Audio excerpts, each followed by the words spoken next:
pensare la Trinità in rapporto alla storia d'Europa, no? Che è la nostra storia, almeno di noi europei, che ha anche un significato importante certamente per la storia della famiglia umana. E quindi come pensare questa, che potremmo definire una alleanza stretta tra il Dio che Gesù ha rivelato nel suo linguaggio l'Abba, Padre, il Dio che Gesù ha in qualche modo comunicato la storia dell'uomo come spirito di libertà, di fraternità, di giustizia. L'alleanza tra questo Dio, che nel linguaggio, nel lessico cristiano è stato chiamato a partire da Tertulliano Trinità, e l'Europa. Questo incontro di popoli, di civiltà, è stato plasmato proprio da tanti elementi, da tante dimensioni, ma senz'altro il cristianesimo ne ha costituito, come dire, il catalizzatore, storicamente. Come pensare questa alleanza? Cioè come oggi Dio che è Trinità entra nella nostra storia, nella nostra vita, non solo personale, ma sociale, culturale, e che cosa significa per, diciamolo pure, la vocazione dell'Europa. Non so se avete sentito o letto quanto Papa Francesco ha detto recentemente visitando il Parlamento europeo a Strasburgo, col suo linguaggio così molto terra-terra, ma molto significante, molto coinvolgente, ha detto: l'Europa è una nonna. Lui vuole molto bene alle nonne, si vede che parla sempre di sua nonna, quello che gli ha dato, eccetera. Poi è di origine piemontese come me, quindi non posso non volergli bene, oltretutto, ma quando ha definito l'Europa è un po' una nonna, dicendolo lui che viene dalla fine del mondo, e quindi con uno sguardo che vede l'Europa in un contesto più ampio di quello in cui l'Europa stessa si vede, dicendo l'Europa è una nonna, voleva dire, come ha specificato, l'Europa è, me lo sono segnato, è invecchiata e compressa. Invecchiata e compressa. Viene dal nuovo mondo, quindi da un mondo giovane, basta andare per le strade di Buenos Aires, sono stato recentemente anche, e vedere questa marea di giovani, di bambini, eccetera, e poi girare per l'Europa, effettivamente, un'Europa invecchiata e un po' compressa, un po' ingessata, senza soffio vitale, senza spirito, senza capacità di rischio, tante volte, oppressa anche da una situazione economica difficilissima, che dice è una cifra di una crisi più grande, di una crisi di civiltà. Ebbene, questa Europa un po' invecchiata e un po' compressa, questa Europa nonna, come si rapporta con il Dio che Gesù ha donato al mondo, ha rivelato al mondo?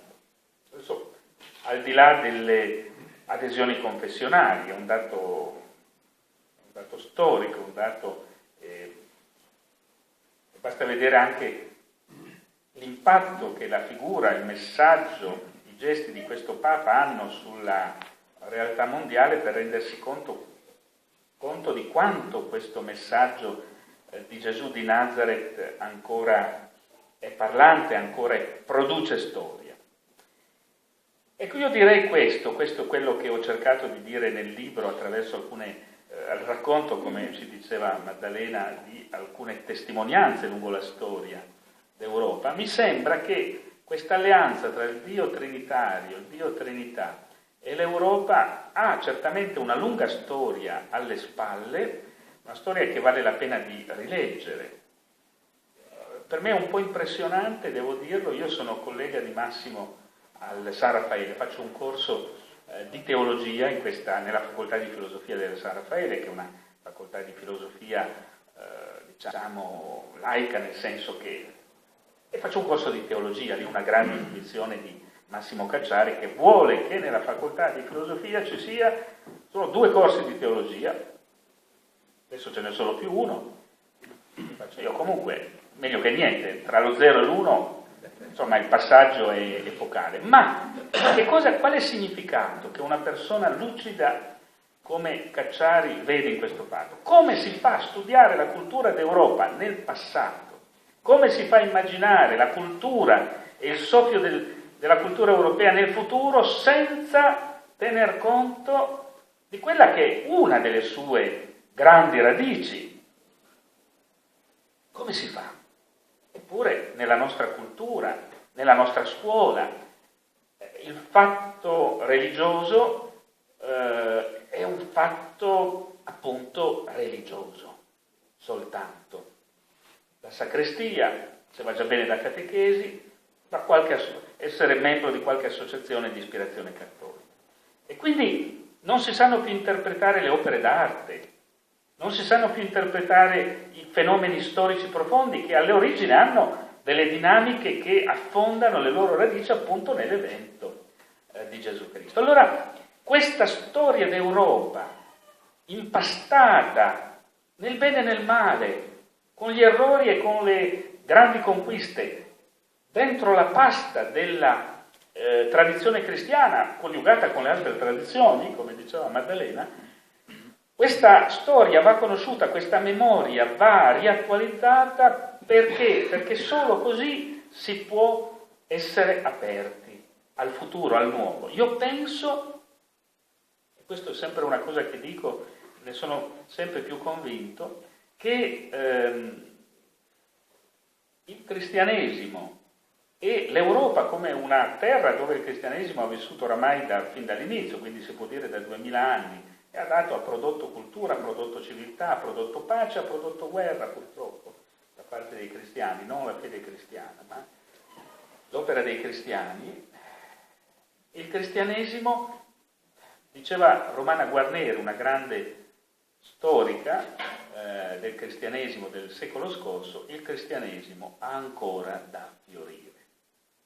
Che cos'è il cristianesimo? Mi diceva una volta un amico, pensatore di diversa convinzione intellettuale, mi diceva: non ci siamo ancora detti il meglio che potevamo dirci. Il dramma profondo della presenza cristiana nella cultura e nella società europea di oggi qual è? È quello di non essere capace di dire ciò che porta in sé la perla trovata al mercato, il tesoro nascosto nel campo per il quale vale la pena vendere tutto per donarlo. Ecco, questo è.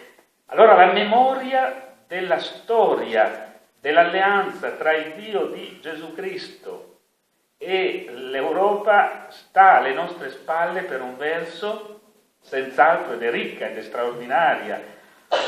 Ma come si fa a non conoscere Agostino di Ippona, le confessioni, il De Trinitate, il De Civitate Dei? Come si fa a non conoscere Origene?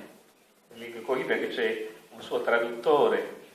Origene è già un po' più difficile, insomma è un nome, dice chi è costui, come Carneade, no, diciamo, ma è un grande della tradizione cristiana.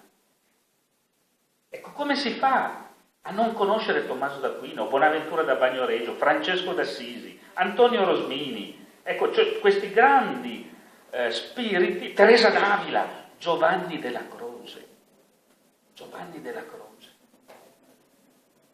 Ma questa memoria non è per il gusto di vedere quanto è stato detto, non è risposta a una curiosità intellettuale astratta, ma è riattingere alla fonte per rilanciare su ali d'aquila, per usare le parole del Salmo, la vocazione dell'Europa.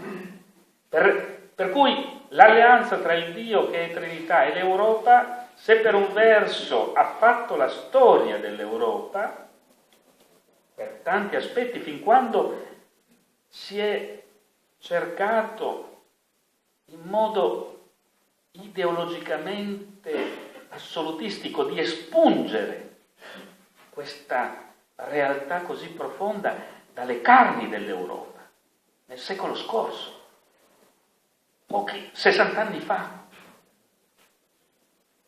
I lager e i gulag, che cosa sono stati di profanazione dell'essere, della dignità dell'uomo, ma proprio pervicacemente perché erano una profanazione della memoria di Dio.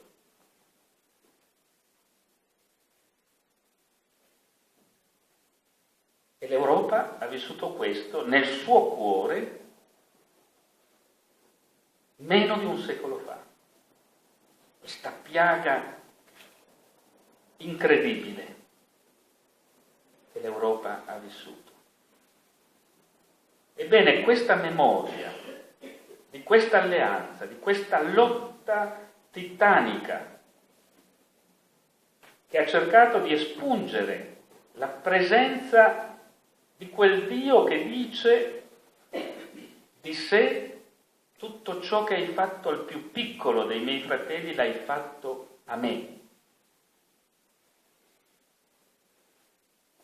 L'Europa è segnata da questa tradizione, da questa memoria. Ebbene, questa memoria è quella che può ridare con altri incontri che il nostro tempo dà la possibilità di realizzare, diversi da quelli del passato. Non ci sono più i popoli celtici, ugrofinnici, slavi, no, ci sono altri popoli che urgono e che l'Europa nel Mediterraneo, che è il luogo dell'incontro, è stato per secoli il luogo dell'incontro, poi è diventato il luogo dell'incontro tra la civiltà islamica e la civiltà cristiana, ma la sua vocazione è sempre stata quella di essere il mare nostrum, il mare dell'incontro, dello scambio, e ai giorni nostri è diventato un cimitero.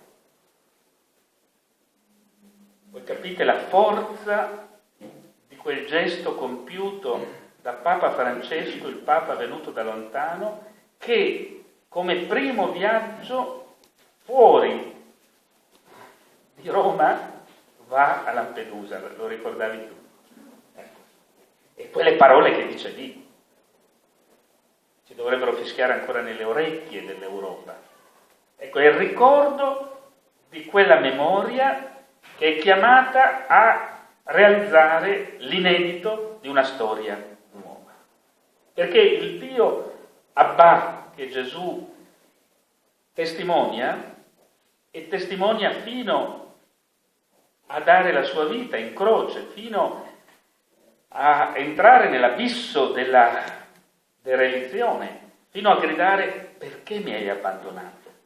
A Dio, Padre, facendosi uno con la piaga dell'umanità. Questo Dio è il Dio che, proprio perché ci precede nella via della identificazione con l'ultimo, con l'escluso, con lo scartato della società e della storia, proprio questo Dio, perché fa questo, è il Dio che, come dice il Nuovo Testamento, ha distrutto per sempre il muro di separazione, il muro di Berlino, il muro tra i palestinesi e Israele, il muro che ha segnato le strade dell'Europa lungo i secoli della modernità.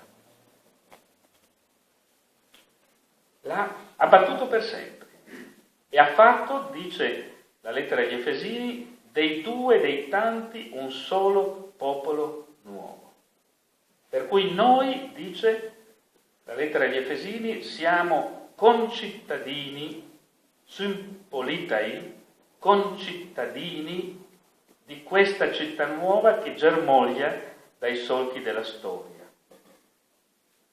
L'Europa, come nessun'altra terra, è riuscita attraverso contraddizioni drammatiche e tragiche a costruirsi come una unità nella diversità. È il motto dell'Europa. Dell'Unione Europea il motto è unità nella diversità. Ebbene, com'è possibile pensare questa unità nella diversità? Come scambio di doni, come rispetto dell'alterità, come rispetto della differenza e allo stesso tempo armonizzazione per quanto è possibile verso una meta comune di queste ricchezze. Com'è possibile questo? Questo è possibile perché nell'occhio del ciclone del mistero cristiano, dell'evento cristiano, c'è il Cristo crocifisso, cioè uno che è crocifisso,